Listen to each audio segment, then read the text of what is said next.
आज आपण या व्हिडिओमध्ये प्रेफिक्स अँड सफिक्स पाहणार आहोत. हा अतिशय महत्त्वाचा ग्रामरचा टॉपिक आहे. Prefix and suffix. मित्रांनो, प्रेफिक्स म्हणजे पूर्वप्रत्यय. सिंपल अर्थ होतो तर तुम्हाला ॲडजेक्टिव्ह, ॲडवर्ब, वर्ब दिलेले असतील, त्यांच्या अगोदर लेटर लावणे म्हणजे अक्षर लावणे आणि एक नवीन शब्द तयार करणे, त्याला प्रेफिक्स म्हणतात. प्रेफिक्स म्हणजे पुढे लावले गेलेले अक्षर. उदाहरणार्थ दिले, for example possible, possible, impossible. आता हा आय एम इम जो लावलेला आहे तो प्रेफिक्स आहे, याला प्रेफिक्स म्हणतात. असा प्रेफिक्स लावून नवीन शब्द तयार केला जातो. दुसरं उदाहरण, courage, encourage, complete, incomplete, regular, irregular, logical, illogical असे प्रेफिक्स तयार करतात. सफिक्स म्हणजे अंत्यप्रत्यय, म्हणजे शब्दाच्या शेवटी लावले जाणारे अक्षर, त्यांना सफिक्स म्हणतात मित्रांनो.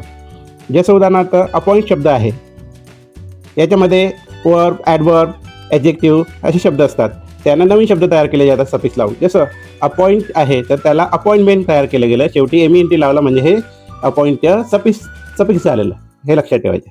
दुसरं उदाहरण, wonder, wonderful, lucky, luckily, use, useful, kind, kindness असे हे सफिक्स आहेत. असं सफिक्स आणि प्रेफिक्स आणि सफिक्स हे असे तुम्हाला विचारले जातात. तर हे लक्षात ठेवून प्रेफिक्स आणि सफिक्स कसे वापरतात हे लक्षात ठेवून उदाहरणाद्वारे तुम्ही हे शिकू शकता. तर हा सिंपल ग्रामरचा व्हिडिओ तुम्हाला कसा वाटला? जर चांगला वाटला असेल तर याला लाईक करा, शेअर करा आणि सबस्क्राईब करा. धन्यवाद.